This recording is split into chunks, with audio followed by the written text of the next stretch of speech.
अगर आप भी चाहते हैं कि एसएस फिल्म्स मोतिहारी के ऑडियो वीडियो सबसे पहले आप तक पहुंचे, तो इस चैनल को सब्सक्राइब करें और साथ ही बेल आइकन को दबाना ना भूलें। बोला बोला मैया सरदा भवानी की। एसएस फिल्म्स मोतिहारी विकास राज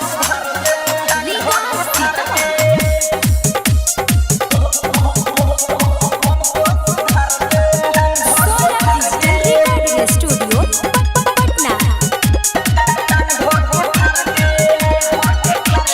जय मैया साथे तू हमको सुधार दे, जय मैया साथे तू हमको सुधार दे, जय मैया साथे तू हमको सुधार दे, जय मैया साथे तू हमको सुधार दे। रोकता भसानो का टांग धक्के फाड़ दे, टांग धक्के फाड़ दे ना, टांग धक्के फाड़ दे। जय मैया साथे तू हमको सुधार दे, जय मैया साथे तू हमको सुधार दे। रोकता भसानो का टांग धक्के फाड़ दे।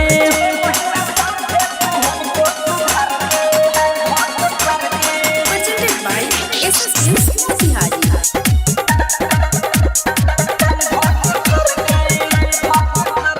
बोले भसाने यार चल सवेरी, चल सा सवेरी रे, चल सा सवेरी।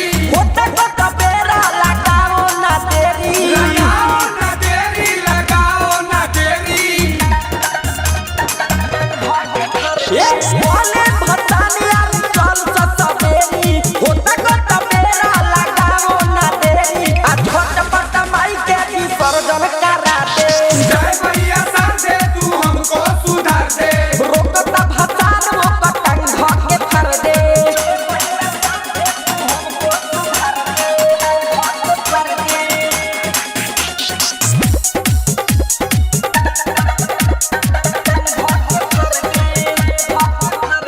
टाइगर सुजीता तोरा भकेला, सौरभ कहेला, सौरभ कहेला।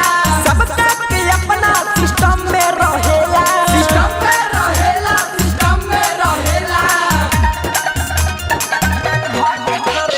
टाइगर सुजीता तोरा भकेला, सबका के अपना सिस्टम में रहेला। हमारा दुश्मनवा के धरती में कर दे, जय मैया साथे तू हमको सुधार दे। रोकता भसान वो पतंग धके फर दे। Saurabh digital recording studio Patna.